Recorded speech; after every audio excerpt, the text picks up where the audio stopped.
नमस्कार, खम्मा घड़ी, आप सभी का स्वागत है बतियन की गली सिप ऑफ आर्ट सीजन 4 के एपिसोड 3 में। मैं हूं प्रियदर्शनी। तालियां तो बनती है मेरे लिए। Thank you so much. बतियन की गली सिप ऑफ आर्ट सितंबर 2019 में शुरू हुआ था। ये एक विचार था और इस विचार को मूर्त रूप देने में यूं तो कई लोगों का सहयोग रहा, साथ निभाया, लेकिन मुख्य रूप से कला समीक्षक आदरणीय सर्वेश भट्ट जी ने इस विचार को अपना पूर्ण सहयोग दिया। उसके अलावा संरक्षक के तौर पर जिनका हमें आशीर्वाद मिला, आदरणीय पंडित विश्वनाथ भट्ट साहब, रेशमा खान जी जो कि आकाशवाणी से सेवानिवृत्त है, नीता उपाध्याय जी, बसंत जेटली साहब। इसके अलावा सीजन 4 में जिनका हमें सहयोग मिला, Rajasthan forum, Curio, tea tradition, Mridul and Rohan company and Orient Greens. हम तहे दिल से हमारे सपोर्टर्स का बहुत बहुत शुक्रिया अदा करते हैं। टी ट्रेडिशन जो हमारे हॉस्पिटैलिटी पार्टनर के रूप में है। तो इस तरह से बतियन की गली आप सभी के समक्ष आ पाया है। जिन गेस्ट से हम आपको मिलवाने वाले हैं, सबसे पहले जरा उन पर एक नजर डाल लें कि कौन है वो। Destiny is not defined by few lines on our hand. It is our firm determination towards our goal and passion. This is not just a line, but the path opted by the paperman Vinay Sharma. A journey starts from a very young age, and this initiation took place from his own house, a village where budding of this colorful journey as an artist took place, and took the decision of just not to limit this passion, and completed his diploma in painting from Rajasthan School of Arts, Jaipur in 1986, and then decided to give the feathers to his raw Indian art form, so he moved to Liverpool University. The public tells me I'm an artist. I have to say, I do not know. Vinay explains.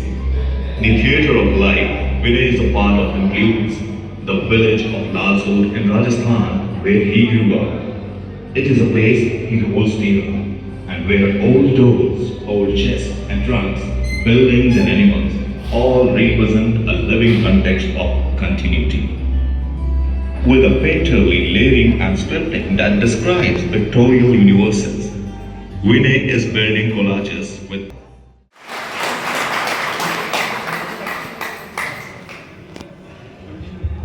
तो जोरदार तालियों से स्वागत उनका जो स्याह रंगों से भी खूबसूरत बनाते हैं प्रकृति को हरदम, स्याह रंगों से भी खूबसूरत बनाते हैं जो प्रकृति को हरदम अतीत राग में जिनकी कूची करती है नित्य नया सृजन। अंतर्राष्ट्रीय स्तर पर जिनकी पेंटिंग्स ने बचाया अपना दमखम, लालसोट के वो चित्रकार कहलाए विनय शर्मा द पेपरमैन। स्वागत सर आपका जोरदार तालियों से। The paperman Vinay Sharma.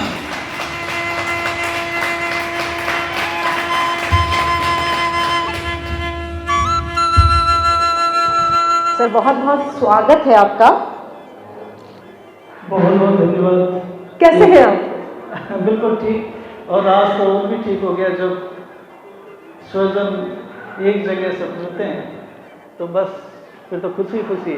क्या बात है, और आपको देख के हमें खुशी मिल रही है। इतने सामने प्यारे प्यारे हसीन चेहरे हैं आपकी बदौलत। बहुत बहुत शुक्रिया कि मैं देख पा रही हूँ कि आज इतने वाकई में चित्रों से भरे हुए अलग अलग रंगों वाले आज चेहरे हमारे सामने हैं, जिनके भीतर न जाने कितने रंग हैं, और वो रंग यहाँ सिमट के आए हुए हैं बतियन की गली में, कुछ बतियाने, कुछ अपनी राग सुनाने, कुछ रंगों के साथ में अपने इमोशंस, अपनी भावनाओं को जाहिर करने। बहुत बहुत आभार सर आपका।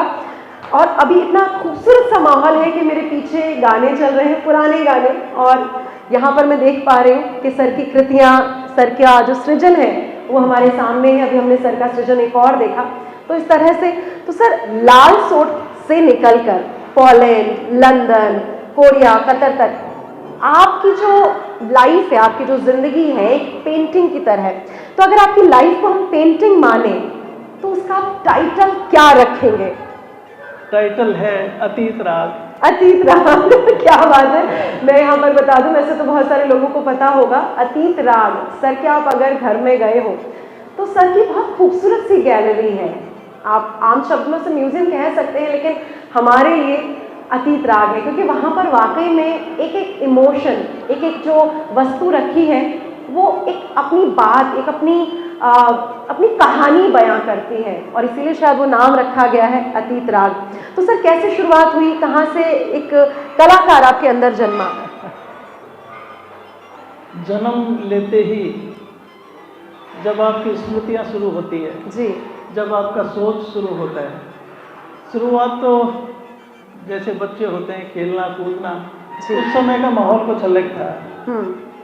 ग्रामीण परिवेश था, प्राकृतिक दृश्य अलग थे, लोगों का स्नेह अलग था।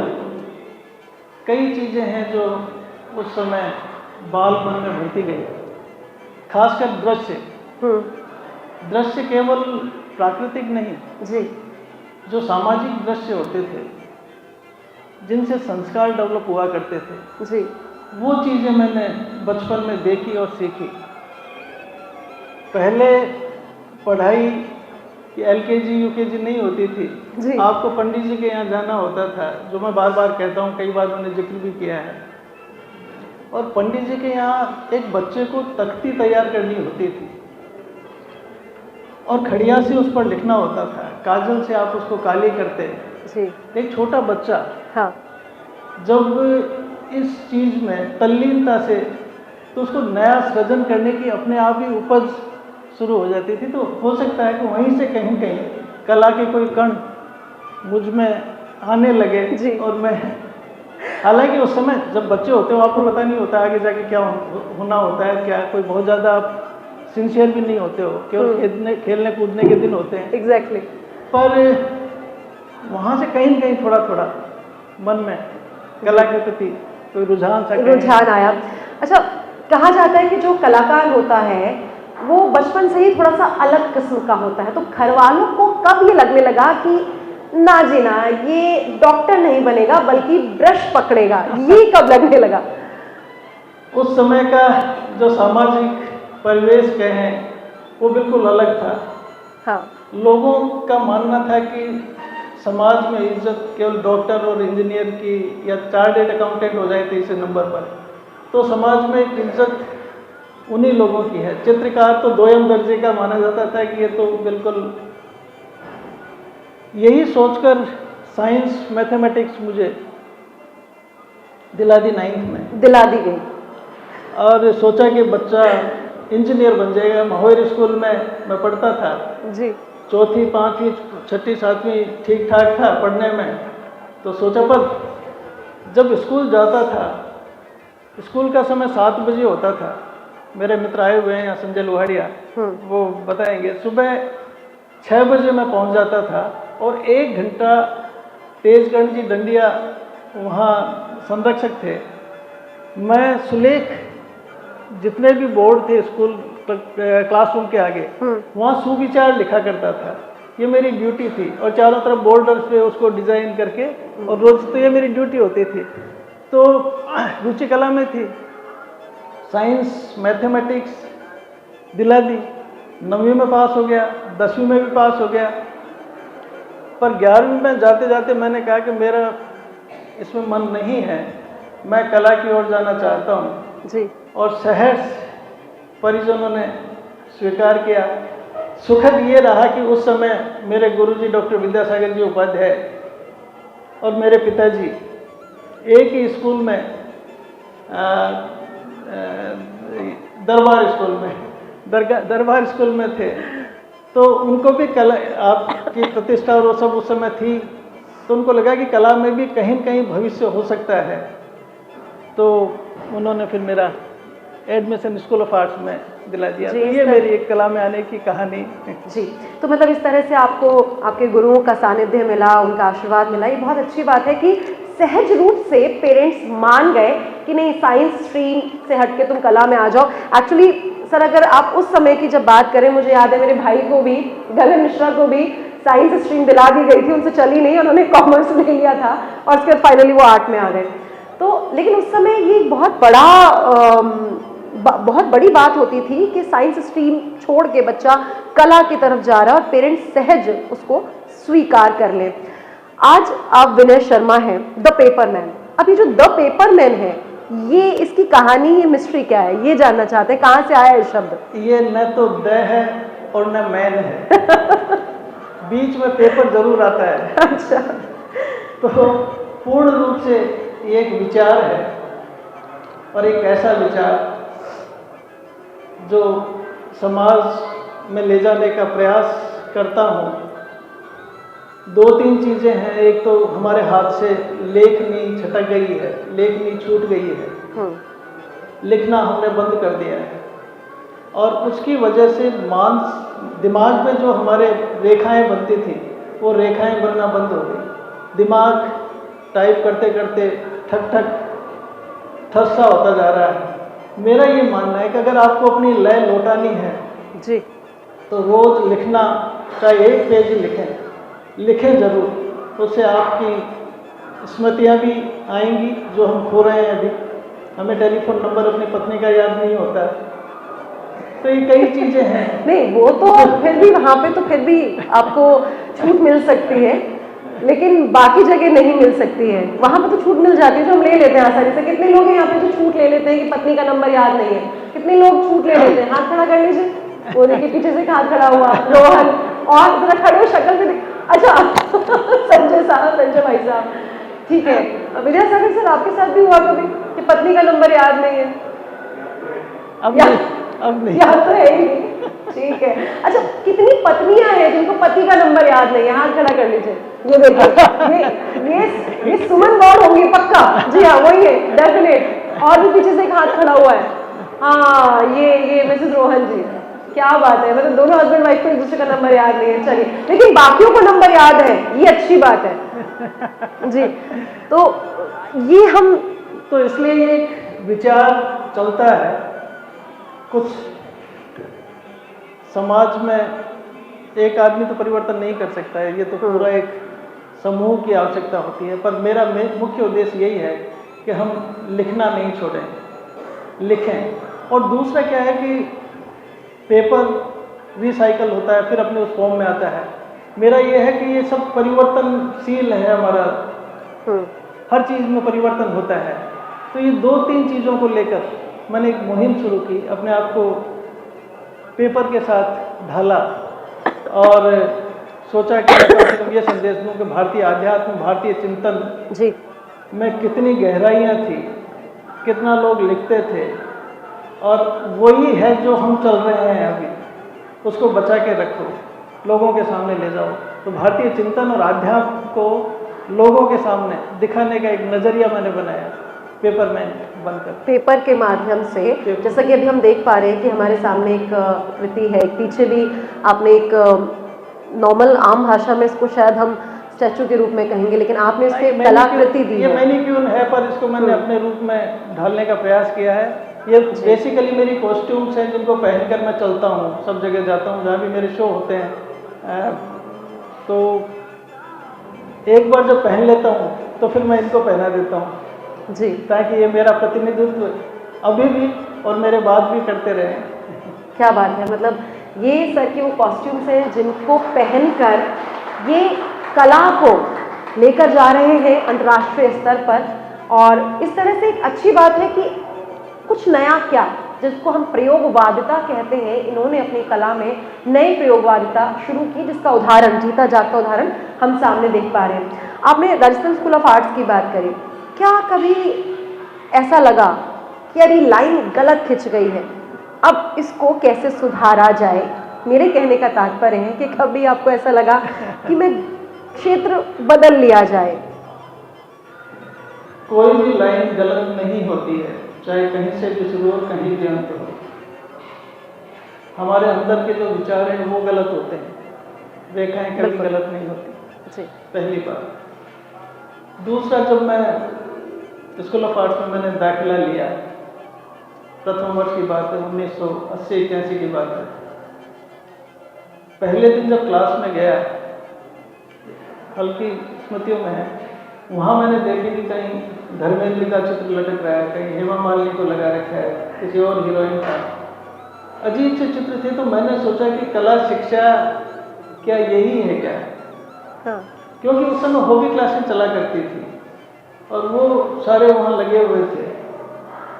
तब मुझे थोड़ा संशय हुआ कि अगर यही कला है तो मैं शायद गलत आ गया, क्योंकि मैं तो कला को एक विचार के रूप में लेकर आया था। एक अंदर आपके जो उथल पुथल है उसको आप किस तरह अभिव्यक्त करते हैं वो सोच कर आया था। हालांकि उस समय मेरा दिमाग इतना नहीं था, अभी भी नहीं है, पर कला के प्रति ये जरूर था कि आपके अंदर जो घट रहा है, आपके अंदर जो आप महसूस कर रहे हैं, उसको कैसे आप अभिव्यक्ति के माध्यम से बाहर लाएं।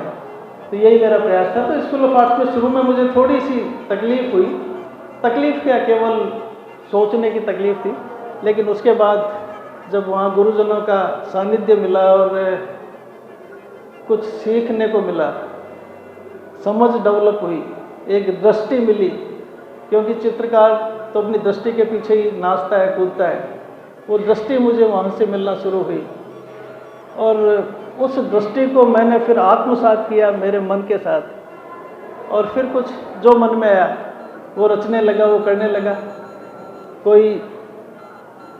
कई बार बनावटी बनने की कोशिश भी की तो वहाँ असफल हुआ। जब भी मैंने अपने आप को बनने की कोशिश की, कहते तो अभी भी हैं कि तू बनता है, पर ये हकीकत में स्वयं जानता हूँ क्या है, कुछ नहीं। सहजता में, सहज अभिव्यक्ति में आप स्वयं हैं। अगर आपने जरा सा भी बनावटीपन किया तो फिर आपका क्या असर होगा वो फिर बाद में पता लगता है जी। तो सहजता से जो करते जाओ, बस वही किया। बिल्कुल, आपकी सहज जो अभी मुस्कान है वो हमें बता रही है कि आपकी सहजता में ही आपकी कृति है और सृजन जो करते हैं वो आप सहजता से ही करते हैं। आपने विचारों की बात की कि विचार आते हैं और आप चित्र या यूँ कहें कि लाइन खींच देते हैं। आपकी अगर चित्रकारी की भी बात करें तो एक विचारोत्तेजक होती है, कॉन्सेप्ट बेस है, या यूँ कहा जाए कि जो आपकी उसमें ग्राफिक्स भी है, पेंटिंग्स भी है, आर्ट भी है। तो सबसे ज़्यादा पसंदीदा आपके लिए क्या है? जैसे मैंने आपका देखा कि पक्षी भी होते हैं, पेड़ भी होते हैं, नदियाँ भी हैं, पहाड़ भी हैं, स्याह रंग से आप एक अलग ही कृति की तरफ मुड़ जाते हैं। क्या दिखाने की कोशिश रहती है आपकी, या किस विचार को आप सामने रखना चाहते हैं? प्रकृति आपको बहुत जबरदस्त प्रेरित करती है, जीने में भी जी और सोचने समझने में भी, और वहीं से आपको कुछ न कुछ चीज़ें आपके अंदर आने लगती है। अरावली की तलहटियों में जन्म हुआ, गांव बिल्कुल पर्वत के नीचे, हर पत्थर कलाकृति जब आपको नजर आने लगे, इसका मतलब आप प्रकृति से प्रेम करते हैं। वहीं से मुझे लगा कि मैं कुछ ऐसा करूं जो प्रकृति से ही कुछ निकाल कर और प्रकृति को ही दे दूं। तो बस वहीं से मेरी कला, कोई बहुत ऐसा ये नहीं कि मैं कोई बहुत ऐसे परेशान हुआ हूँ या कुछ हुआ, सहजता से जो मिलता गया। कभी भी मैंने चित्रों में कहानी नहीं, कहानी में चित्र नहीं, चित्रों में कहानी बनाई। एक चित्र अपने आप में उपन्यास सा लगने लगा और यही मेरी इच्छा भी है कि हम एक चित्र को कहानी पर आधारित नहीं, चित्र कहानी बने, तब उस चित्र की महत्ता है। सारी ही विधाएं अच्छी लगती हैं, कोई भी ऐसी विधा नहीं जो मेरे मन की नहीं हो। कई बार किसी विधा में काम करने में आपको जोर आता है जी, आपका मन नहीं मानता कुछ समय के लिए, पर कुछ समय बाद वो आपको बहुत अच्छी लगने लगती है। तो ये तो सब समय का फेर है, समय के हिसाब से आपको अच्छा बुरा लगता है। समय की बात चल रही है तो मुझे याद आ रहा है कि सर के मैंने कुछ सोशल मीडिया पे देखा था कि सर ने कुछ चित्र बनाए और नदी में उनको विसर्जित किया। तो सर, वो नदी में विसर्जित करने के पीछे क्या कॉन्सेप्ट है और क्या सोच, क्या विचार आया जब आपने इस तरह से चित्रों को बना के और उन यूँ कहें कि पेपर को या उन चित्रों को नदी में विसर्जित किया? और ये शायद बात पोलैंड की है या वहाँ की नदी की है? शुरुआत पोलैंड से हुई जी। सन रिवर है, वहाँ की गंगा है। मन में ये था कि मैं कई बार नए विचारों को जन्म देने का प्रयास करता रहा हूँ, और नए विचारों के लिए पुराने विचारों को आपको छोड़ना पड़ता है। मेरा मानना है कि विसर्जन सृजन का एक आवश्यक भाग है। आप किसी चीज़ को विसर्जित नहीं करेंगे तो नया कहाँ से पाएंगे। बिल्कुल। नया पाने के लिए मैंने कुछ चीज़ें छोड़ना शुरू किया। पहले मैं पोर्ट्रेट स्याही के बनाता था, मैंने उनको वहाँ बहा दिए। मैंने कहा आप अपना आत्मा को शांति, क्योंकि ये आपकी कलाकृतियाँ आपकी संतान होती हैं। देखा जाए तो किस पीड़ा के साथ आप उनको पैदा करते हो वो आप ही समझ सकते हो। कई बार पसीने भी आते हैं, बहुत परेशानी होती है एक एक कृति को बनाने में, और जब तैयार हो जाती है और आप उसको विसर्जित करते हो तो दुख तो होता है। यही मेरा सवाल है सर कि कहीं ना कहीं आज हम अपनी कृति से बहुत, जिसको कहना चाहिए कि अपने आप ही प्यार हो जाता है, मोहब्बत हो जाती है, मोह हो जाता है, नहीं, तो उस मोह को ऐसे विसर्जित कर देना। कष्ट के बाद ही आनंद है। आनंद की अनुभूति आपको जब भी होती है जब आप कष्टों को झेलते हो जी, नहीं तो आनंद का आपको पता ही नहीं लगे। तो मैं तो उस आनंद को कई बार अपने आप को कष्ट देने का प्रयास करता हूँ। क्या बात है। कई बार लोग मजाक भी करते हैं पर उनकी परवाह नहीं। अच्छा, सब कहते हैं कि वो अपने आप को बहुत बनता है। अच्छा, बिल्कुल बनता हूँ और बनूंगा, अभी तो कुछ नहीं बना। पर हकीकत हर इंसान स्वयं ही जानता है। उसे अपनी कमजोरी का भी पता होता है, अपनी गलतियों का भी एहसास होता है, और अपने आप को कौन जान सकता है। स्वयं के अलावा कौन आपको जानेगा। तो ये किसी के लिए भी कहना कि हाँ मैं तुझे जानता हूँ बहुत ही निरर्थक शब्द है। हम किसी को कहते थे ना हाँ मैं तेरे को जानता हूँ, अरे क्या जानते हो, खुद अपने आप को जानता है, आप क्या जानोगे उसको। बिल्कुल। तो मेरा ये मानना है यकीनन खुद को, दूसरों को जानने से पहले खुद को जानना ज़रूरी है, और कलाकार से पहले कला साधक बनना ज़रूरी है, और आप वही साधना कर रहे हैं। और वाकई में आपने बात बिल्कुल सही कही है कि जब हम किसी चीज़ को विसर्जित करते हैं तभी नया सृजन कर पाते हैं। जब उस मोह को भंग करते हैं उसमें कष्ट यकीनन होता है, और जो कलाकार है या जो कला को आकार देने वाला एक कला साधक है वही ये कष्ट झेल पाता है, क्योंकि उसी में ही ये जिगरा होता है। ये बात में शायद सही कह रही उपाध्याय सर, है ना, क्योंकि ये हर जिसकी बात नहीं है। हर जिसके ये समझ जाना कि ये पीड़ा मुझे भुगतनी है, और ये पीड़ा जो है वो कला को आकार देने वाला ही समझ सकता है। आप इतने देशों की आपने यात्रा की, अंतर्राष्ट्रीय स्तर पर आपकी पेंटिंग्स जो है वो एग्जिबिट हुई है, चाहे से हम पोलैंड की बात करें, ऑस्ट्रेलिया की बात करें, कोरिया की बात करें, कतर की बात करें। कोई खास अनुभव जहाँ पर जाकर आपको लगा हो कि इंडिया को आप रिप्रेजेंट कर रहे हैं, तो वहाँ पे जाके कोई खास अनुभव? मेरा देश इतना महान है, यहाँ कोई ऐसी चीज़ नहीं जो नहीं है। फिर मुझे दूसरे देश में जाके अच्छा क्यों लगेगा। सबसे बढ़िया तो मुझे मेरे भारत देश में लगता है। इसका कोई सानी नहीं है। बस परेशानी होती है तो अपने ही लोगों से होती है। जब हम एक दूसरे को नहीं समझ पाते हैं, अगर एक दूसरे को समझ लें तो भारत से अच्छा कोई देश इस संसार में नहीं है। सर की बात आपको, किसी को अगर ऐसा लग रहा है कि सर की बात सही नहीं लग रही तो आप पूछ सकते हैं यहाँ पे, क्योंकि तालियां जो है ना वो कुछ ही लोगों की आई हैं, यानी आप सभी लोग सहमत नहीं है सर की बात। देखिए, योग गुरु, अंतर्राष्ट्रीय योग गुरु झाकाराम जी बैठे हुए हैं। इससे पहले कि वो आपको योगा करवा दे और कहीं की तालियां बजाने से स्वास्थ्य अच्छा होता है, तालियां बजा ही दीजिए सर की इस बात पे, सभी जोर से।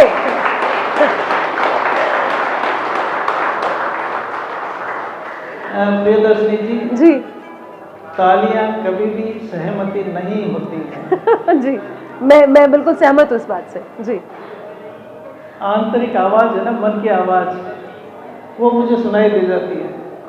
उसके लिए तालियों की आवश्यकता नहीं है। क्या बात है, आज मतलब सर ना पूरे नंबर लेने के मूड में। मैं पहचान लेता हूँ कि कौन अंदर ही अंदर तालियां बजा रहा है, इसलिए वही पर्याप्त है मेरे लिए। क्या बात है, बहुत ही खूब सर, बहुत ही अच्छी बात है। आपने अभी बात की कि जब आप भारत की बात कर रहे थे, हम देखते हैं जो कला है वो समाज में एक अलग ही किस्म के हमें संतोष देती है, या हमें एक नया सृजन करने के लिए प्रवोक करती है, अग्रसर करती है। लेकिन फिर भी कहीं ना कहीं कला में ही हमें कहीं ना कहीं ऐसा लगता है कि कुछ लोग एक दूसरे से आपत्ति भी करते हैं, या उसका क्या कारण है? यानी कला जगत में ही कहीं ना कहीं कुछ मतभेद भी है। मतभेद होना ठीक है, लेकिन मनभेद हो जाते हैं, उस पर आप क्या कहेंगे? कला कभी न तो मनभेद होते नहीं देती है और न मतभेद। कला तो जोड़ने का एक जरिया है, इसलिए कला के माध्यम से कभी नाराजगी एक दूसरे में नहीं होती है, कभी द्वेष नहीं होता है। कला तो इसलिए होती नहीं। हाँ, और कला यही मेरा सवाल है सर। कला जो है वो द्वेष को दूर करने के लिए है, लेकिन मैं माफी चाहूंगी, लेकिन मैंने अभी कला जगत में ही कहीं ना कहीं ये चीज देखी है, ये चीज महसूस की है कि हम कहीं ना कहीं आपस में ही एक दूसरे से कुछ किसी ना किसी कारण से ऐसा लगता है कि आपत्ति जताने लग जाते हैं। किसी की कला भले ठीक है आपको पसंद नहीं आ रही है, लेकिन कहीं ना कहीं हमें ऐसा लगता है कि हम उसको सामाजिक स्तर पर या सामाजिक रूप से उसके बारे में कुछ ना कुछ कहने लग जाते हैं। ये सवाल इसलिए मैं पूछ रही हूँ क्योंकि अभी हाल ही में मेरे एक अनुभव आया, और उस अनुभव से मुझे लगा कि कला जगत में ये चीज नहीं होनी चाहिए। नहीं, कला को मैं दोष नहीं देता, कभी भी नहीं, कला की नहीं, इसीलिए मैं जानना चाह रही हूँ। हाँ, ये व्यक्तिगत है। अब मैं किसी ने मुझसे कोई चीज मांगी, मैंने उसको नहीं दी, वो नाराज हो गया, तो मेरी कला खराब हो गई। मेरी कला खराब हो गई। उस चीज को नहीं देने से मेरी कला खराब हुई। उससे पहले बहुत बढ़िया थी, उससे पहले बहुत बढ़िया थी, तो फिर कला कहाँ खराब हुई?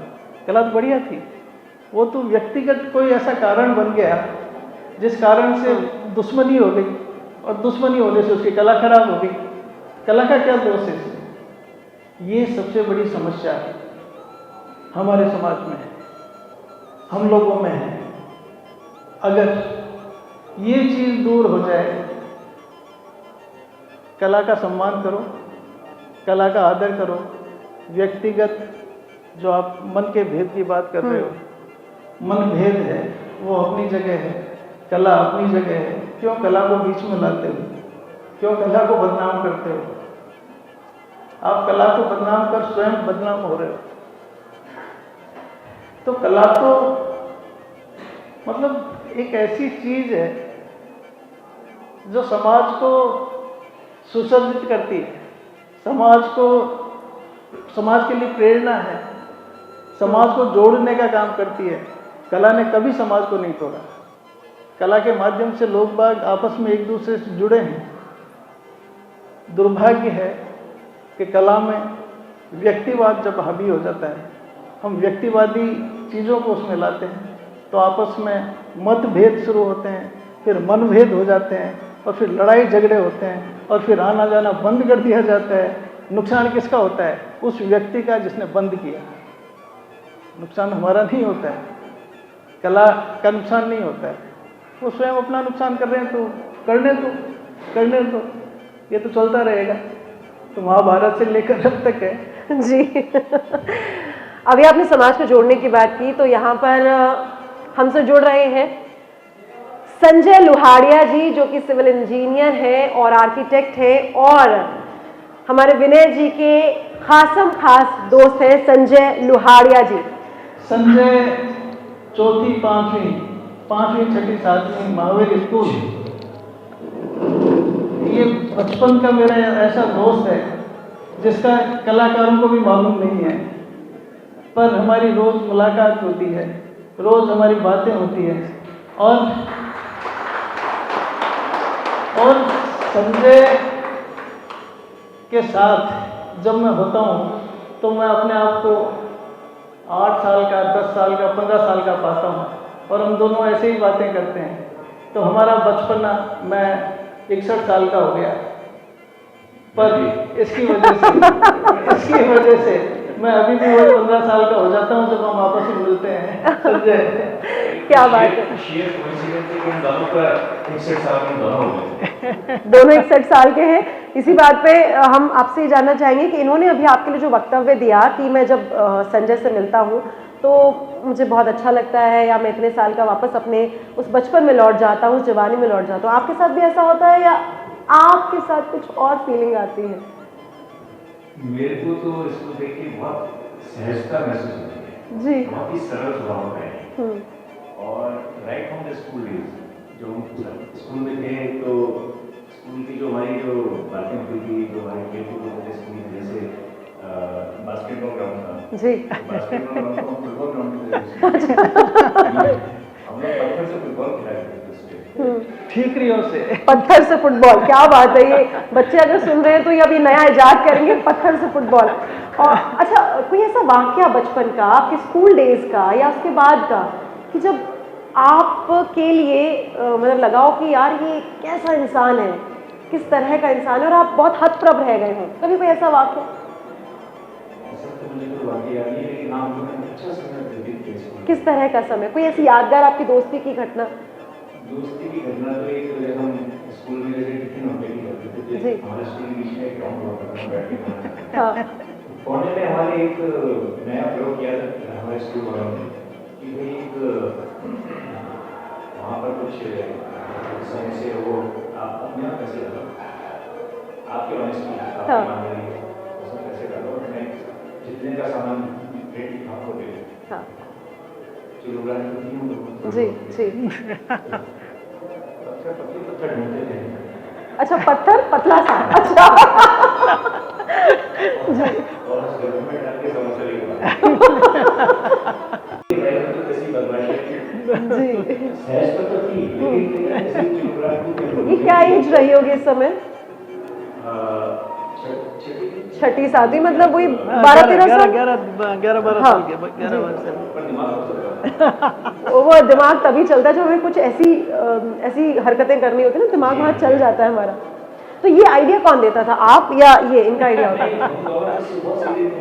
अच्छा, हम दोनों सीधे थे। दूसरे के जमाने सिखाते थे। ये मैं समझ गई हूँ कि यहाँ पर ये दोनों ही हैं, और ये अब किसी और पे ही है ना किस्सा सुनाया जा रहा है कि बदमाश तो वो लोग थे, किसी और के कंधे पे बंदूक। हाँ जी, बिल्कुल जलेबी की तरह सीधे थे, गौर फरमाया जाए। अच्छा, अब आप सिविल इंजीनियर, आर्किटेक्ट, और आप कला जगत से लाइन खींचने वाले, तकरीबन दोनों एक ही तरह से, हाँ दोनों कला है, और दोनों का काम कहते हैं ना पेंसिल से शुरू होता है, लाइनें खींचने से शुरू होता है। मैंने सुना कि हमको शुरू में पता ही नहीं था कि हमको क्या करना है, वैसे ही मेरे साथ था। जी मैं भी स्कूल छोड़ दिया, यहाँ से बॉम्बे गया जी, करने, हाँ तो वहाँ पर मेरा एडमिशन मेडिकल शर्ट थी, पर वो नहीं था कि क्या अच्छा होगा, जी ये नहीं पता था कि हमको जाना है किस दिशा में। जी। बाद में जब कई सालों बाद वापस हम मिले तो इसको देख के तो चकित रह गए। अच्छा, मतलब बीच में गैप आया कोई आप लोग की गैप आ बात? गया, गैप आ गया। था, फिर हाँ। मैंने गवर्नमेंट के रिलेटेड में काम किया, मैंने भी ऐसे इनके जितने बड़े बड़े काम तो नहीं किए, पर एक जो गिनाने वाला काम है केरल का सबसे बड़ा ब्रिज, केरल स्टेट का, हाँ उसमें मैं रेजिडेंट इंजीनियर था, मैं 2.5 क्या साल बात। मैंने कंप्लीट किया था उस ब्रिज को। हाँ। And that was the longest bridge। Very nice, 45 साल उसमें फिर उन्होंने उद्घाटन किया था। बहुत ही That was बढ़िया। something which is achievable target for, इन्होंने तो जो अचीव किया वो तो बियॉन्ड वर्ड्स है, we can not compare our strength with जी और इसकी ऊंचाई को तुम पकड़ नहीं सकते। बिल्कुल, स्ट्रेंथ की बात चली है, तो क्या कभी ये आप इनकी स्ट्रेंथ बनकर कभी ऐसे सामने आए हो, कभी ऐसा पल आया हो दोनों में से किसी के भी जीवन में, सर आप भी इस चीज़ को कह सकते हैं, कि जब एक दूसरे की स्ट्रेंथ की जरूरत पड़ी हो और तब आप दोनों जय वीरू की तरह एक दूसरे के लिए खड़े रहे हो? अभी कुछ दिनों से, अभी कुछ दिनों से क्योंकि- दिल का हाल। ये बहुत अच्छा गाता भी है, क्या बात है सर, ये हम बहुत सुनना अच्छा चाहेंगे। गाता है। एक दो लाइन हो जाए कुछ इनके लिए, ये स्टूडियो में हमने प्रोग्राम इनके लिए अभी कहते हैं ना कि सामने, तो सर दो लाइनें इनके लिए कि दो दोस्ती लाइन। के लिए? दोस्ती के लिए तो नहीं, मैं तो एक जो गाना मुझे बहुत अपने दोस्ती के लिए नहीं गाएंगे आप? दोस्ती के लिए नहीं गाएंगे आप? तो इतनी अच्छी दोस्ती के लिए गाना नहीं गा रहे हो? एक जो गाना मुझे थोड़ा लाइफ का फिलॉसफी को बहुत जी। अच्छा लगता है, वो एक लाइन बोल हाँ जी, बिल्कुल बिल्कुल। जो मुझे बहुत अच्छा लगता है। रुक जाना नहीं, क्या बात है, बहुत बढ़िया, तू कहीं हार के, बहुत खूब। राहों पे चल के मिलेंगे साए बाहर के। ओ राही, ओ राही, ओ राही, ओ राही। बहुत खूब, बहुत खूब। और अगर आपको गाना हो इनके लिए तो आप क्या गाएंगे? मैं तो कहूँगा कहे जी, कि बिल्कुल। ये दोस्ती हम नहीं छोड़ेंगे। वाह, क्या बात है। और मैं इसमें ऐड करूँगा, मैं इनके रिटायरमेंट को बहुत से इंतजार कर रहा था। हाँ, ये ये बहुत ज़्यादा व्यस्त कर रहा था। जी। मैं इसके साथ में जाके गाँव में रहूँगा। और क्या हमने कई बार इसको जिक्र भी किया कि लालचौक में जो इनके पास जो अच्छा पीस ऑफ लैंड है, बहुत ही खेत वाली जगह, जो प्रकृति की बात करता है, मुझे बहुत पसंद है। जी, और मैंने तो क्या प्लानिंग है आप दोनों की, क्या योजनाएं हैं भविष्य में?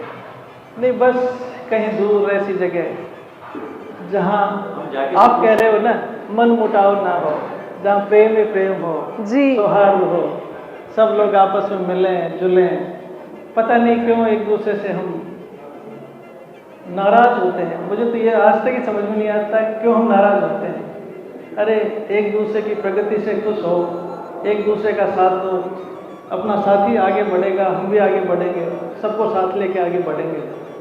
अगर ये हो जाए, बस ऐसी जगह हो, ऐसी जगह की तलाश। हमारी जितने भी दर्शक आए हुए हैं बतियन की गली के माध्यम से, हम आप दोनों के यही चाहते हैं कि आपको अपना ऐसा ठोर, ऐसा ठिकाना मिले जहाँ पर आप सहृदयता से आगे बढ़ें, अपनी कला को आगे ले जाएं। उन्होंने भी कहा था प्रकृति से इनको बहुत प्यार है, जी। मुझे भी बहुत लगाव है। जी। और मैंने भी इससे शेयर किया क्योंकि 2-3 दिन पहले हमने खेत खरीदा है, छोटा सा खेत खरीदा है, मैंने इससे डिस्कशन भी किया है। जी।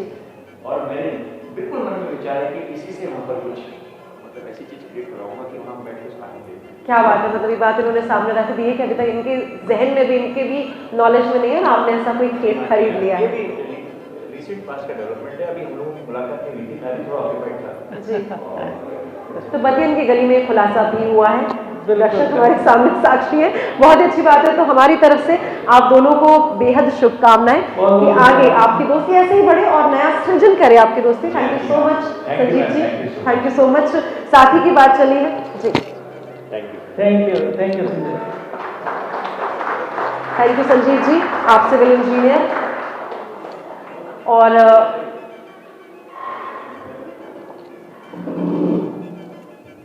इनकी जो साथी है, जीवन साथी, उनसे भी हम बात करेंगे। लेकिन पहले यहाँ पर एक जहन में सवाल है। जब कलाकार की बात आती है और जब हम बात करते हैं कि समाज को जो है वो कलाकार अपना एक कला अपने अंदर की एक इमोशंस देता है, तो क्या दायित्व क्या होता है कलाकार का समाज के अंदर जो बैर भावना है, जो द्वेष है, या एक नयापन देने का क्या भूमिका, क्या योगदान है? ओहो, बहुत गूढ़ प्रश्न है एक कलाकार का समाज के प्रति उत्तरदायित्व। जी। कलाकार बहुत सहृदय होता है, बहुत कोमल होता है। हम लोग जो कई बार कठोर होते हैं ना, वो केवल हमारा दिखावा होता है, पर अंदर से बहुत सहज और बहुत सरल होते हैं।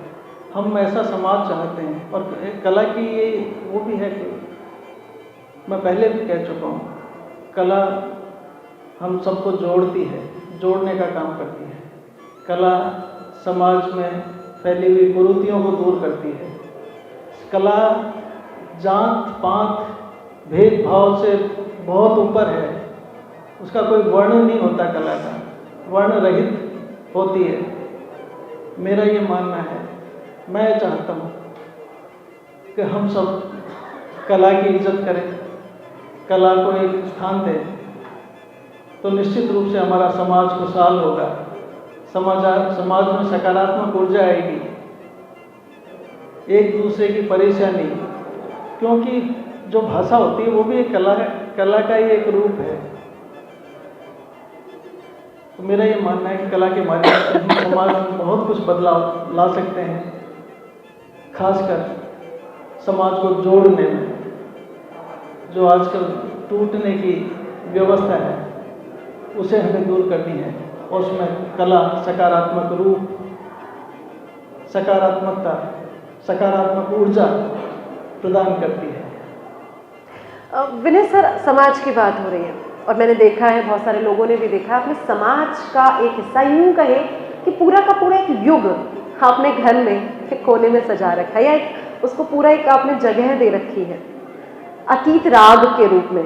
आप में से बहुत सारे लोगों ने अगर सर का घर देखा हो तो अतीत राग, जिसका जिक्र भी सर ने अपने शुरुआती वक्तव्य में किया था, कहाँ से आया ये आइडिया जहाँ पर आप तमाम चीज़ों को, वहाँ पर दरवाज़ा है, वहाँ पर रेडियो ऐसे आपको दिखेंगे पुराने, हमारे मम्मी दादी नानी के समय के, वहाँ पे आपको टेलीफोन बूथ दिखेंगे पुराने। एक टेलीफोन तो यहाँ आप देख पा रहे हैं कि रखा हुआ है, जब हम डायल किया करते थे और ड्र ड्र ड्र, बच्चे, जब हम छोटे बच्चे थे तो हमें बड़ा मज़ा आता था ये डायल करने में।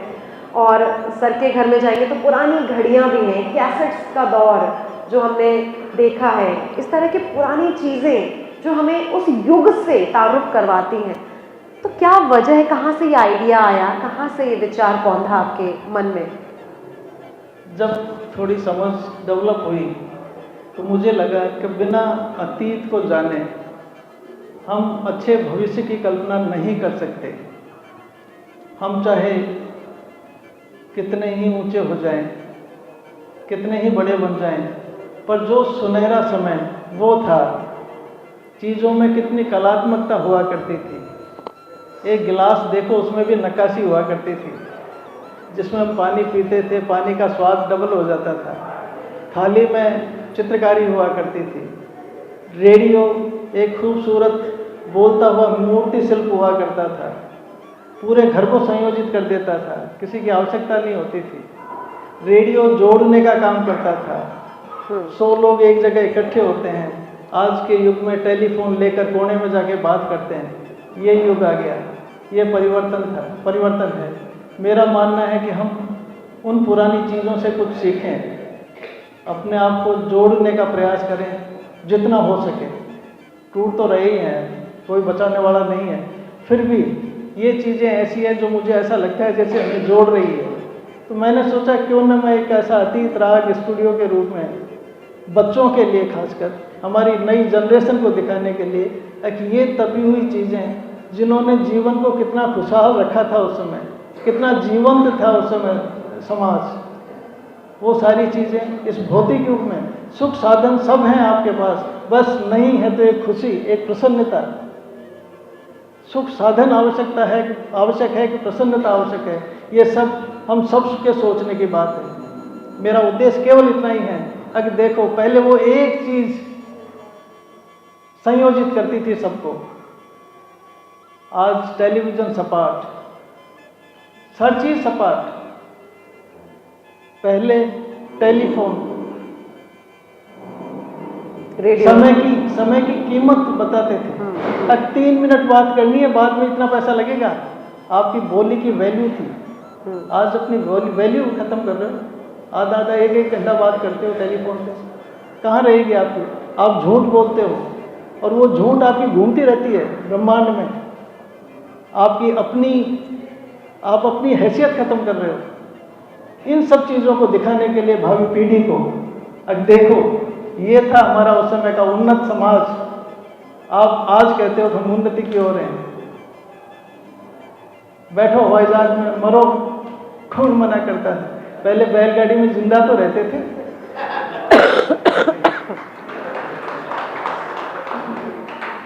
तो अगर आत्महत्या करनी है तो प्रगति के सारे दरवाजे खुले हैं, खूब मरो, खूब जो इच्छा है करो। पर अगर आपको अतीत से अगर प्रेम है, आपको अपने बुजुर्ग माता पिता से प्रेम है, तो आपको अतीत के बारे में सोचना पड़ेगा, तभी आपका सुखद भविष्य होगा। नहीं तो जो है जो चल ही रहे, कौन बचाएगा? तो मतलब हम ये माने कि अब जो नई तकनीक आ रही है, हम अपग्रेड हो रहे हैं तकनीक में, अब तो AI वर्जन आ गया है, और अब कला में भी सुनने में आ रहा है कि AI वर्जन जो है वो धीरे धीरे हावी हो रहा है। तो आपको लगता है कि हाथ से बनी कला प्रभावी रहेगी, उसकी ताकत रहेगी? मैं नहीं मानता। AI खिचड़ी है। AI हजार लोगों का मिलन होकर पता नहीं क्या परोसा जाता है। मैं कहता हूँ तो आप घर का बना खाना खाओ और एक होटल से मंगवा के खाना खाओ, दोनों के स्वाद में कितना अंतर होगा।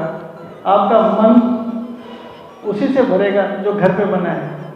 AI वैसे ही है, आप बाहर से मंगवाते हो, चीज़ों को उधार लेते हो। तो मैं तो नहीं मानता कि AI बहुत हितकारी होगी हमारे लिए। ठीक है, आपको पका पकाया मिल जाता है तो उससे भी आपका खुद का ही नुकसान हो रहा है, क्योंकि आप अपने सृजन को क्षीण कर रहे हो, आप अपने सृजन को घटा रहे हो AI के माध्यम से। आप जो खुद में रचने की क्षमता थी, उस क्षमता को ही आप खत्म कर रहे हो। क्या फ़ायदा AI का? बस इसीलिए फटाक से आपने टाइप किया फला आदमी के बारे में क्या है बताए, और उसने वो सारी खिचड़ी, उसमें वो फोटोग्राफर भी आ गया, उसमें वो भी आ गया, उसमें वो सबों को आपके साथ जोड़ दिया, आपको आप नहीं रहने दिया। AI कभी भी आपको आप नहीं रहने देगी, वो सबों का मिला के आप में डाल देगी और आप भी उसी का होके रह जाओगे। आपका अस्तित्व खत्म हो जाएगा। ये मनुष्य के अस्तित्व को खत्म करने का एक साधन बनता जा रहा है। मैं सभी से कहूँगा कृपया सतर्क रहें, AI को ज़्यादा उपयोग में ना लें, नहीं तो आप नहीं रहेंगे कभी भी, आपकी खिचड़ी होके रह जाएंगे। बहुत सही बात की सर आपने। खिचड़ी से बचना है तो वाकई में खिचड़ी स्वास्थ्य के लिए अच्छी हो सकती है, लेकिन तकनीक में जब आप खिचड़ी की बात करते हैं तो ये आपके न सिर्फ स्वास्थ्य को खराब करेगी, मानसिक रूप से, शारीरिक रूप से। ये मैंने भी देखा है कि हम जब कला की बात करते हैं, कला साधक की बात करते हैं तो AI आपको मानसिक रूप से, शारीरिक रूप से बिल्कुल ध्वस्त कर देती है। आपके अंदर की कला आप समझ ही नहीं पाते हैं कि आपका जो अंदर का कलाकार वो कब धीरे धीरे खत्म होता जा रहा है। हम ओपन सेशन की तरफ बढ़ते हैं। यहाँ से जिसके भी कोई सवाल है या कोई जिज्ञासा है तो आप विनय सर से पूछ सकते हैं। जिसके पास भी कोई सवाल है या कोई कुछ पूछना चाहता है, वो पीछे से एक हाथ खड़ा हुआ है। नाम बताएं अपना। रोहन जी। मैं एक निवेदन जरूर करूंगा, मेरे से छोटे मेरे से प्रश्न पूछे, मेरे से बड़े मेरे से प्रश्न नहीं पूछे, उनका उत्तर मैं नहीं दे पाऊंगा। सर, आर्ट अप्रिसिएशन की बात होती है जी, आर्ट अप्रिसिएशन की बात होती है तो कला को अप्रिशिएट कैसे करें? मतलब अगर कोई कोर्स हमारे पास नहीं है, या किस तरह हम कला को अप्रिशिएट करने के लिए खुद को काबिल बना सकते हैं? आप अपने विचारों को परिपक्व कीजिए, आप स्वयं सोचिए, चिंतन कीजिए, अपने आप हर चीज़ आपको समझ में आने लग जाएगी। हमारे साथ मुश्किल क्या है कि हम केवल पका पकाया खाना चाहते हैं, हम वो चीज़ देखना चाहते हैं जो हमें आसानी से समझ आ रही है, हम किसी दूसरी भाषा को सीखना ही नहीं चाहते।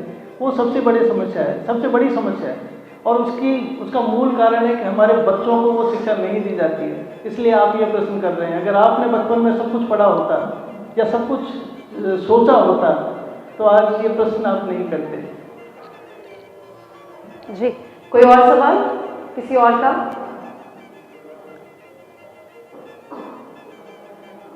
अपना नाम बताइए मैम प्लीज। नमस्कार, मेरा नाम डॉक्टर रेनू है। सर, मैं आपसे ये पूछना चाह रही थी कि अभी एक बात मुझे थोड़ी सी विपरीत लगी आपके दो बातों के बीच में। आपने कहा कि बैलगाड़ी में बैठे थे तो सुरक्षित थे और हवाई जहाज में बैठ गए तो असुरक्षित थे।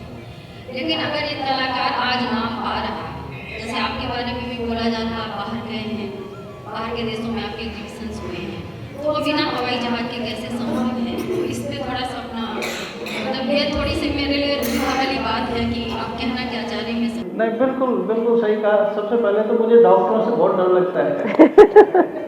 जितने भी मेरे नाम में आके डॉक्टर लगाते हैं ना, मैं बहुत घबरा जाता हूँ।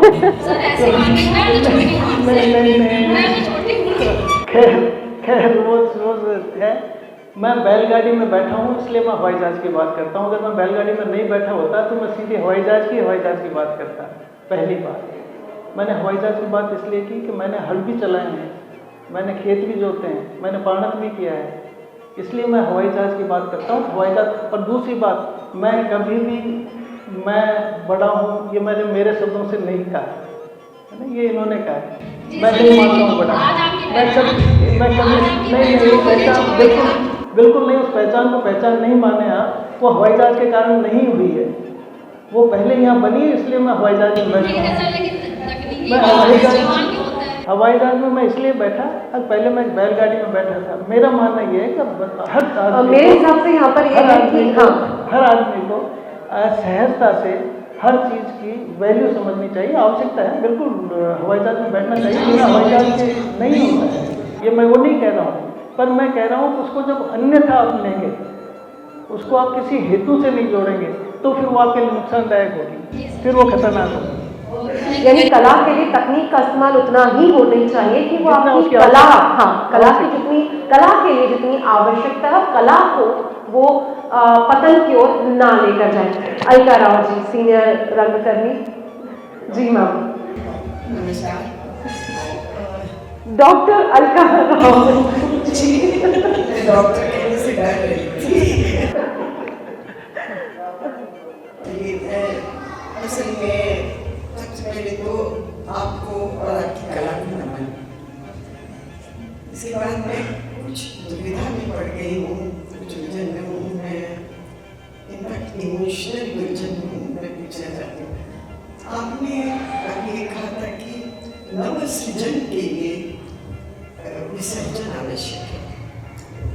मैं बिल्कुल समझती हूँ इस बात को, लेकिन मैं साथ ही ये जानना चाहती हूँ, जैसे अभी प्रियदर्शनी ने बताया था कि आपने वो पानी में बाहर की कला की, तो मैं आपका वर्जन जानना चाहती हूँ कि विसर्जन के समय आप क्या क्राइटेरिया रखते हैं? आपकी इतनी खूबसूरत कलाकृतियाँ बनी हैं यहाँ, और प्रैक्टिकल चीज़ है। जी जी, मुझे नहीं लगता कि मैं ये कर पाऊंगी कि इनको कहीं विसर्जन करूँ। आपके क्या मापदंड रहे हैं, मैं केवल ये जानना चाहता हूँ।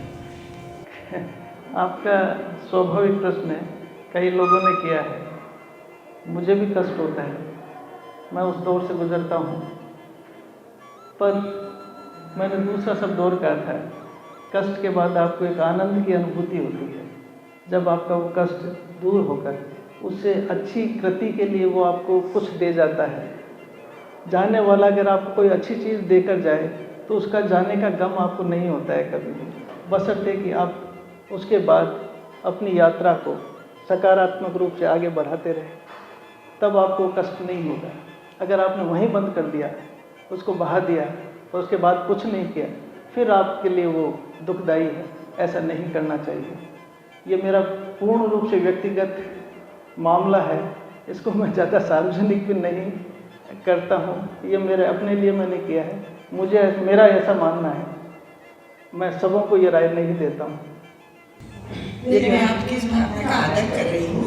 मैं मात्र ये जानना चाहती हूँ कि जब भी आपने ये एक्शन लिया या ये निर्णय लिया, तो आपके क्या मापदंड थे कि किस मापदंड के तहत आप कौन सी पुरानी चीज़ उठाएंगे जिसको आप विसर्जित करने में? नहीं, केवल वो सृजन जो उस समय मेरा चल रहा था, वो सृजन आगे के लिए आपको रास्ता दिखा जाता है। अगर मैं तो आपसे विदा होता हूँ, अब आप फला जगह जाइए, जब ये चीज़ आपको मिल जाए तो फिर दुख कहाँ का होगा। फिर तो मैं उसको धन्यवाद देता हूँ, उस कृति को जिसको मैंने छोड़ा और उसने मुझे नया रचने का संबल दिया। जी, यानी आपका कि प्रश्न बिल्कुल वाजिब है, मैं सम्मान करता हूँ आपकी भावनाओं का खासकर। जी, सर का जो मैं समझ पा रही हूँ कि नया सृजन तभी होगा जब हम अपने सृजन को, जो पूर्व में किया हुआ सृजन है, उसको विसर्जित कर पाएंगे या उसका त्याग कर पाएंगे। इस विचारधारा से सर को एक जो जिसे हम कहते हैं कि प्रभावित होते हैं या प्रेरणा मिलती है, उस विचार से कहीं ना कहीं शायद सर मैं सही हूँ। जी, एक अंतिम सवाल लेते हैं और हम अपने कर्मठ युवा सम्मान की तरफ बढ़ेंगे। अगर एक बार उसको मनोज जिसने मेरे किया ना, रिसर्च किया, वो है। सर मैं किस्से के लिए आपने एक बार बातचीत में एक किस्सा सुनाया था सर, वो एक फोटो वाला, वो किस्सा मैं ज़रूर चाहूँगा कि आप शेयर करें सर। कौन सा? डॉक्टर कपिल शर्मा है सर। हाँ, वो कौन सा? वो एक तस्वीर वाला सर, जो मैंने उसमें से लिया, जो आपने हटवाड़े में से खरीदा, कहीं से लिया? हाँ, वो बहुत वो उस किस्से की भूमिका सर, पहले उस किस्से की भूमिका बताएं। नहीं, वो कुछ चीज़ें दुखदायी इसलिए होती हैं कि आप प्रशांत जी, अपने से कैसे दूर कर सकते हैं। यहाँ एक चंद्र मोहन कुटेटा, शायद कुटेटा का रास्ता उन्हीं के परिजनों के हिसाब से पड़ा मिला होगा।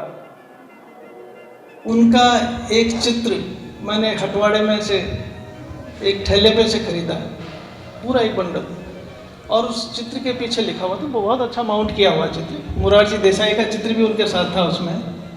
उस चित्र में लिखा हुआ था कि इस चित्र को जहाँ तक हो सके संभाल कर रखें, इसका आदर करना। वो लिख के गए, 1974 में उनकी डेथ हुई। वो लिखा हुआ है पीछे बहुत सुंदर हैंड राइटिंग में, कि इस चित्र को जब तक संभव हो संभाल के रखना। और वो चित्र हटवाड़े में आ गया बिकने के लिए। इससे बड़ा दुर्भाग्य क्या होगा जब अपने ही लोग अपनों को, जिनके कारण वो बने हैं, उनको हटवाड़े में फेंक देते हैं बिकने के लिए।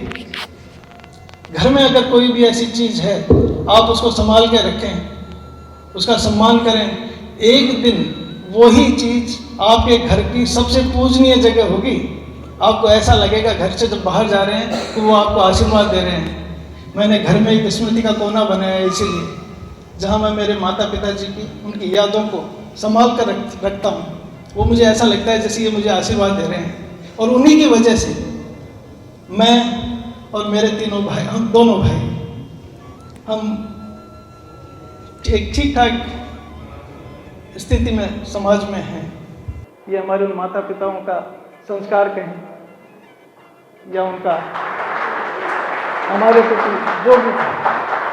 बहुत खूबसूरत, और आपके ये संस्कार ही है जो आज आपको एक ऐसे सृजनकार के रूप में दुनिया के सामने लेकर आ रहे हैं, जहाँ पर आप हम जैसों को ये प्रेरणा दे पा रहे हैं कि आप वो पीढ़ी बनिए जो पूर्व की पीढ़ी को संभाल सके, उनको अपने, जिनको कहा जा सकता है कि आप भी अपना एक स्मृति का कोना बनाएं, और बस वही जो चीज़ खत्म होती जा रही है इस दुनिया से, उसको और हम उसको संभाल सकें, संरक्षित कर सकें। इसमें मेरी पत्नी प्रतिमा शर्मा और मेरे परिजनों, मेरे भाई बहनों का जितना सहयोग मुझे मिला, वो सहयोग इसीलिए मिला कि उनके भी संस्कार थे, और वही संस्कार हम सब में रहें तो निश्चित ये वापस वही भारत बन सकता है जो था, है, अभी भी है, बिगड़ा कुछ भी नहीं है। केवल हमारे सोच थोड़े से डगमगा गए हैं। उन सोच को वापस उस जगह लेके आओ। बुजुर्गों का, अपने बड़ों का सम्मान करो, आदर करो जितना हो सके, जितना भी हो सके। मैं ये नहीं कहता है कि आप बिल्कुल उनके चरणों में लेटे रहें, जितना भी आप कर सकते हैं करें। यही हमें जीवित रखेगा, जीवंत रखेगा। मैं प्रतिमा का, हम प्रतिमा जी की तरफ बढ़ते हैं, उनको माइक दिया जाए। प्रतिमा जी, एक सवाल है मेरा आपसे, क्योंकि समय का अभाव है, और एक सवाल है कि आप सामने आ जाए। प्रतिमा जी सामने आ जाए। प्रतिमा जी विनय सर की जीवन साथी, जीवन संगनी, और जीवन साथी और संगनी का एक बहुत अच्छा उदाहरण अभी सर दे चुके हैं कि इनकी हर इच्छा में इन्होंने अपना सहयोग दिया है। प्रतिमा जी, जब आपका सर से विवाह हुआ तब से सर को शौक था किस तरह को घर को संजोने का, या अपनी पुरानी पीढ़ी की चीज़ों को, उनकी वस्तुओं को सजाने का तब से शौक था? तो आप जब आए, जब विवाह हुआ, तब आपको सबसे पहले कैसा लगा, क्या आपका अनुभव था? मैंने पहली बार जब इनको देखा, हाँ, अरेंज मैरिज थी, तो पहली बार देखा, तभी पता नहीं मुझे क्यों लगा, पता नहीं क्या, तो मैंने तो सोच ही लिया कि भाई जो भी है। क्या क्या सोचा, क्या सोचा? जो भी है क्या?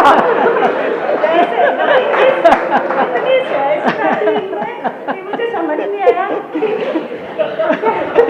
और उसके बाद मैंने सब कुछ, मैं इनको अपना गुरु ही मान लिया। जो मेरी समस्या, नहीं आप बोल सकती बिल्कुल खुल के, जो समझा हो, क्या समझा? जो भी मेरी समस्या होती है, मैं सब इनको, मतलब मैंने अपना गुरु इनको ही मान लिया। क्या बात है। सब कुछ मेरी पारिवारिक हो, चाहे जॉब से संबंधित हो, चाहे कोई भी हो, मैं हर चीज़ इनसे शेयर करती हूँ और मुझे समाधान मिल जाता है। तो मुझे बिल्कुल भी इनकी आर्ट से, इनके काम से, किसी भी चीज़ से कभी बोरियत नहीं हुई। मुझे बहुत अच्छा लगता है इनके साथ जो भी ये करते हैं वो। जी क्या बात है, यही एक जीवन संगनी का एक उदाहरण है।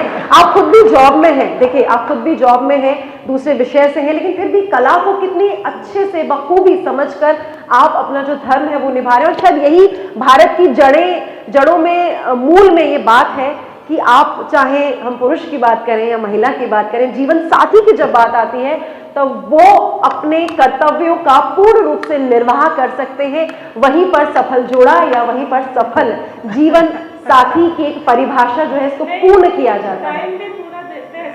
ये बात है कि घर तो जाना ही है, टाइम पूरा देते हैं। ज्यादा झूठ बोल रही है।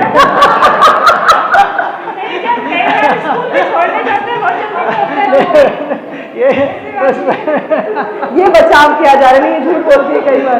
पूर्णिमा जी, आपने नहीं सुना है कि डॉक्टर नाम से डरते हैं, अगर आपके आगे डॉक्टर नहीं लगता तो भी क्या? नहीं, ये डॉक्टर नहीं है, ये डॉक्टर नहीं है, लेकिन डॉक्टर में अपने आप में कला है। मैं बताऊं, जब हमारी वो हो रही थी ना, क्या हो रही थी? लड़का लड़की देखने क्या? हाँ सर बताएं क्या? नहीं, लड़का लड़की देखने जाते हैं तो जैसे 5-6 लोग हमारे परिवार के हो गए, 5-6 लोग इसके परिवार के हो गए, फिर एक जगह इकट्ठे हो गए जी, जैसा होता था पहले। फिर मेरे को अलग, हम दोनों को अलग बिठा दिया, इस कमरे में भेज दिया। फिर मैंने पूछा, देख भाई मैं नौकरी नहीं करूँगा, मेरा कोई भरोसा नहीं है। अच्छा, उस समय क्या होता था कि लड़की इतनी स्वतंत्र नहीं होती थी आज की तरह। वो ये सोचती थी, घर वालों ने जो सोचा तो सोच समझ के किया होगा। जी जी। परिवार का नाम थोड़ा थोड़ा होने लग गया था तो सोचा कि अच्छे परिवार में जा रहे तो घर वाले भी हो रहते थे। हाँ। अब इसका पता नहीं उस समय क्या रहा होगा। टीचर थी सरकारी, अच्छा लड़का मिल सकता था इसको। अच्छा नहीं, पर फिर भी इसने जो मेरे ऊपर विश्वास, अच्छा इसकी सहेलियां कहती है, जब इसने कहा ना पेंटर है तो उसने कहता अच्छा कोई दीवारों पे पेंट करने वाला होगा। तो इसकी दोसा में जो कुछ फ्रेंड्स थी तो उन्होंने कहा भी इससे क्या दीवारों पे पेंट करते क्या करते, मतलब लड़कियां कभी भी अपने पति से दूसरे को अच्छा पति नहीं स्वीकार करती। स्वीकार क्या मतलब वो गड़बड़ा जाती है। तो गड़बड़ा जाती है। तो फिर बाद में मैंने सोचा, अगर जब इतना विश्वास इतना मेरे ऊपर किया है तो फिर तो मेरा भी कुछ दायित्व बनता है ना इसके लिए। क्या बात है, ये बहुत अच्छी बात है कि आपने इस चीज को समझा। काबिल तारीफ है आपकी ये बात वाकई में, और आप दोनों की जोड़ी इसी तरह से बनी रहे। हम लड़ते नहीं है, मतलब आप लोग कहीं इस गलत फहमी में हो। अच्छा नहीं, एक मिनट में यहाँ पे आपको रोकना चाहूंगी। जब लड़ाई होती है तो सबसे पहले कौन मनाता है, आप या ये? दोनों चुप। नहीं सर, आप अच्छा क्या होता क्या है जब किसी बात पे बहस होती है, लड़ाई होती है? ये मान लीजिए किसी छोटी सी बात पे आप लोगों की कहासुनी हुई, वो बहस में परिवर्तित हुई और वो बहस जो है वो लड़ाई उसने रूप ले लिया। बहुत ज्यादा ऐसी होती नहीं है, कभी कोई बात हुई भी तो मैं तो भूल जाती हूँ स्कूल जाके, और ये भी भूल जाता है कि शाम को याद ही नहीं रहता क्या हुआ था। बस ये बात बना रही है, तो ये खासियत है कि हम लड़ते हैं ना। हाँ। तो वो क्षणिक होती है। चलिए ये बहुत अच्छी बात है, मतलब क्षणिक होती है और ये क्षणिक ही रहनी चाहिए। इसीलिए जिसको कहते हैं ना एक संपूर्ण जीवन साथी की परिभाषा आप दोनों मुकम्मल करते हैं। आप दोनों को देख के वाकई में ये लगता है कि यही कला है और यही कला संसार है। इसी तरह से कला जो है वो बनी रहे, जीवंत रहे और इसी तरह से आप लोगों का संसार चलता रहे। बहुत बहुत आभार, धन्यवाद, थैंक यू सो मच प्रतिमा जी। इच्छा तो बहुत है आप लोगों से, क्योंकि आज सभी लोग मेरे इतने प्रियजन यहाँ बैठे हुए हैं। मेरी इच्छा नहीं हो रही कि मैं आपके सामने से हटूं, और आप सब लोग बेचैन हो रहे होंगे कि कब बोलना बंद करें। पर मुझे हकीकत में मैं खैर ये तो सबसे पहले तो रश्मि जी का तो है ही। प्रियदर्शनी होता है जब बीवी सामने आती है तो अच्छे नाम भूल जाते हैं लोगों का। एक बार तो भूलता ही है।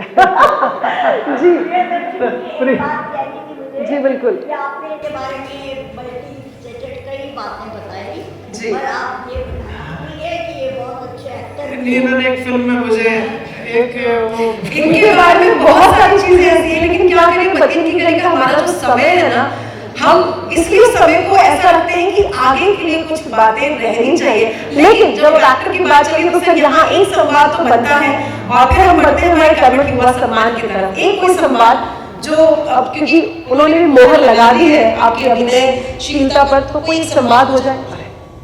मैं नहीं हूँ एक्टर, वैसे तो मैं बहुत बड़ा अभिनेता हूँ, सब मानते हैं। ये बहुत और बिना किसी भूमिका के इनको हमने पहले स्क्रिप्ट भी नहीं दी थी और स्पॉन्टेनियस इन्होंने बहुत अच्छी एक्टिंग की। हाँ, तो वही किरदार आपको याद दिला देंगे, ये भूल गए हनुमान जी हैं, इनको याद दिलाना पड़ेगा, तो वो याद दिलाएं। वो किरदार ही मौन था। ये तो बात बिल्कुल गजब की है, ये किरदार ही मौन था। तो अभी ऐसा कहना चाह रहे हो? ये सब मुझे बहुत अच्छी तरह जानते हैं, तो ये सबसे ज्यादा पोल भी यही खोलते हैं मेरी। तो इसलिए मैं पहले कह दिया था कि बड़े लोग ना पूछे। गुरु का तो सर यही होता है, गुरु कभी आपको प्यार भी करता है, स्नेह भी आपको उसको देता है, कभी वो सख्त लकड़ी की तरह भी होता है। यहाँ जितने भी बैठे हैं ना, वो सब इतना स्नेह करते हैं, वैसे चाहे डांट ले मेरे को, कुछ भी सुना दें, पर अंदर ही अंदर एक अजीब सा प्रेम सब लोगों के बीच में है, और मैं उसी का सम्मान करता हूँ, उसी का आदर करता हूँ। आप सभी लोगों को मैं इसीलिए नमन करता हूँ, अगर मेरे से कभी भी कहीं भी कोई गलती हो तो वो गलती मेरे अंदर की निकली हुई नहीं थी, वो कोई प्रत्यारोप वो होता है ना, उत्तर प्रत्युत्तर, वो था। इसलिए कभी भी मेरे किसी कहे को कभी भी दिल पर नहीं ले। छोटी छोटी बातों में, बड़े बड़े शहरों में छोटी छोटी बातें होती रहती हैं। और आप तो वैसे ही इतने सहज हैं सर कि आपकी मुस्कान जो है वो अपने आप में सारे मेरी प्रॉब्लम है, कोई मुझे सहज रहने नहीं देता, कुछ न कुछ को करते रहते हैं बीच बीच में, फिर मैं सर आप कला कभी आपने खुद ही बात की है कि कला जो है वो देश और गैर भावना को दूर करती है। आप ऐसे ही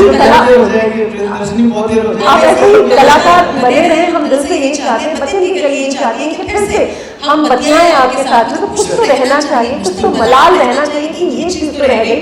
और बच्चे की गली का कॉन्सेप्ट यही है। अब हम बढ़ते हैं हमारे कर्मठ युवा सम्मान की तरफ। तो उसी कड़ी में आज हमने रंगमंच के क्षेत्र में जो हिंदी रंगमंच कर रहे हैं और समानांतर संस्कृत रंगमंच में भी अपना कार्यक्षेत्र बढ़ा रहे हैं, ऐसे जिन्होंने भगवत अज्जुकम, वीणी संहारम, बलिदानम, मध्यम व्यायोगम, मंजुला, भारत विवेकम, महिमामय भारतम, रत्नावली, बाल रामायणम, ऐसे कई संस्कृत नाटकों में अभिनय किया। साथ ही साथ हिंदी नाटकों की बात करें तो डॉक्टर फॉस्टर्स, पार्वतीशम, दरकते रिश्ते, गाजीपुर का हज्जाम, आखिर स्मर्ज की दवा क्या है, स्टेट बनाम कालिंदी पटेल, वो कौन था, दरोगा जी, चोरी हो गए, जैसे बहुत सारे हिंदी नाटक। और साथ ही साथ अगर इनके लिखे हुए नाटकों की बात करें तो बिस्मिल एक इनकबाल, बिस्मिल एक इनकलाब भारती जयपुर द्वारा पुरस्कृत हो चुका है, ये संस्कार भारती द्वारा जिसको पुरस्कृत किया गया था, गुरु दक्षिणा, महात्यागी धर्मानंद, और राजस्थानी नाटक भी इन्होंने किए हैं, रेगैलिया, आस, सफेद ज्वारा,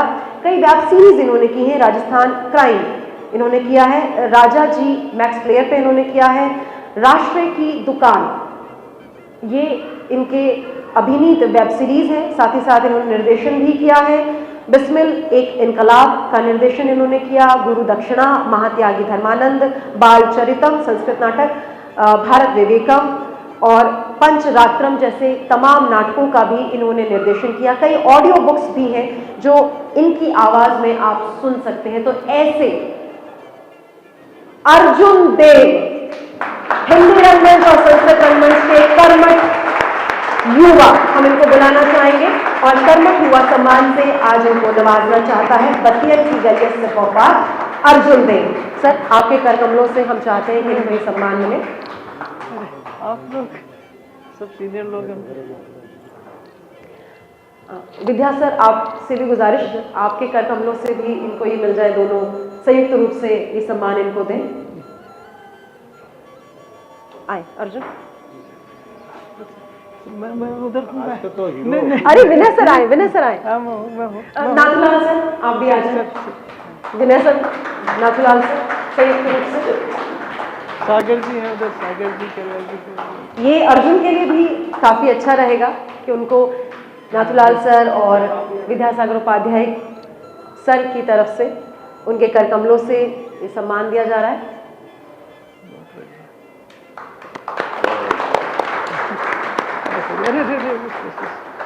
अर्जुन, 2 शब्द यहाँ पर हम आपसे सुनना चाहेंगे। बहुत बहुत आभार sir.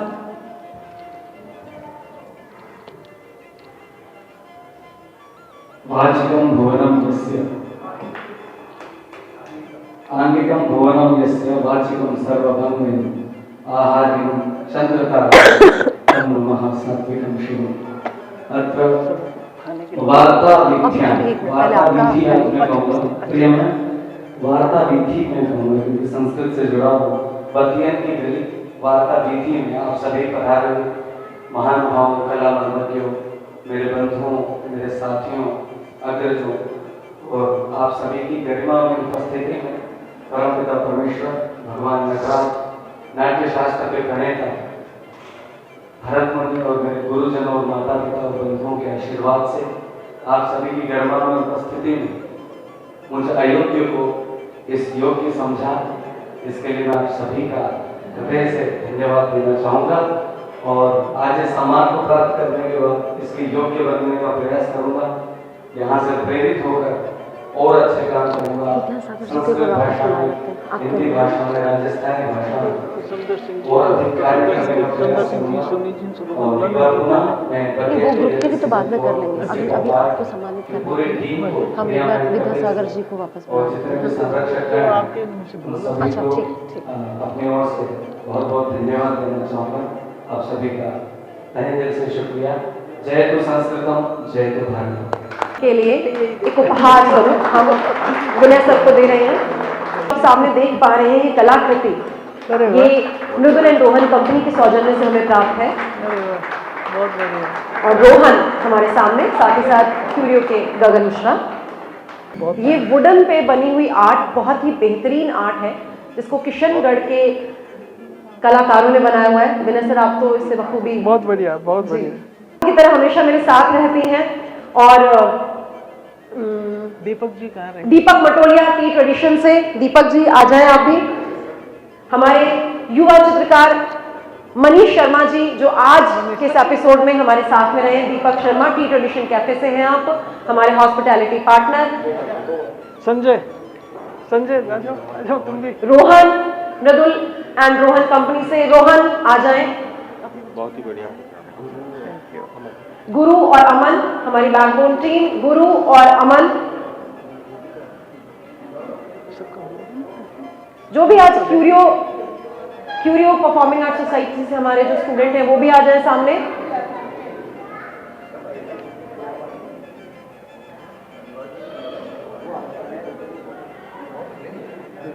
Ji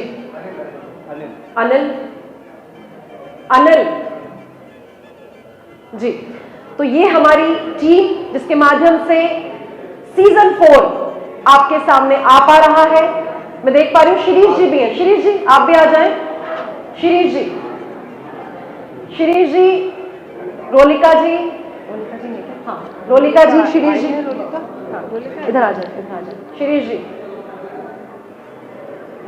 once again thank you so much. और आपसे एक गुजारिश है मेरी कि बतियन की गली सोशल मीडिया पर है, यूट्यूब, इंस्टा और फेसबुक पर आप देख सकते हैं बतियन की गली के आने वाले एपिसोड्स और पिछले एपिसोड्स भी और साथ ही साथ आगे के नोटिफिकेशंस भी।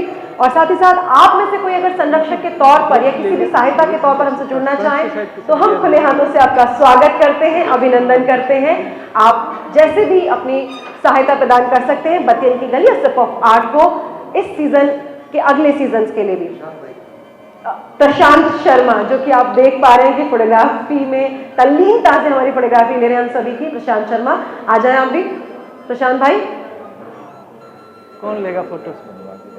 साथ ही साथ मैं हमारे जितने भी मीडिया से मीडिया प्रभारी हैं या मीडिया से जो आए हुए सज्जन उन सबका भी मैं दिल से अभिनंदन करती हूँ, आभार व्यक्त करती हूँ। मैं देख पा रही हूँ कि दैनिक भास्कर डिजिटल से अनुराग जी हमारे साथ में, अनुराग त्रिवेदी जी आ जाएं, थैंक यू सो मच। आप लोगों के बिना हम नहीं पहुंच पाएंगे, आप हमारी तकनीक है। अनुराग जी आ जाएं, अनुराग त्रिवेदी जी के लिए तालियां बजा दीजिए, ऐसे नहीं आ रहे वो। अनुराग जी है, सुनील जी है, सुनील बागरा भास्कर से जिन्होंने हमें सहयोग दिया, धर्मेंद्र झा, प्रेरणा सहानी जी, रवि भाई, रवि जी पत्रिका से, इन सभी का हमें सहयोग मिलता रहा। राकेश भार्गव जी समाचार जगत से, आप सभी यहाँ नहीं हैं अप्रत्यक्ष रूप से, लेकिन प्रत्यक्ष रूप से हम आपको धन्यवाद ज्ञापित करते हैं। और ये हमारी टीम, इसके लिए आप तालियां बजा सकते हैं, हमें अच्छा लगेगा। Thank you so much. मिलते हैं अगले एपिसोड में।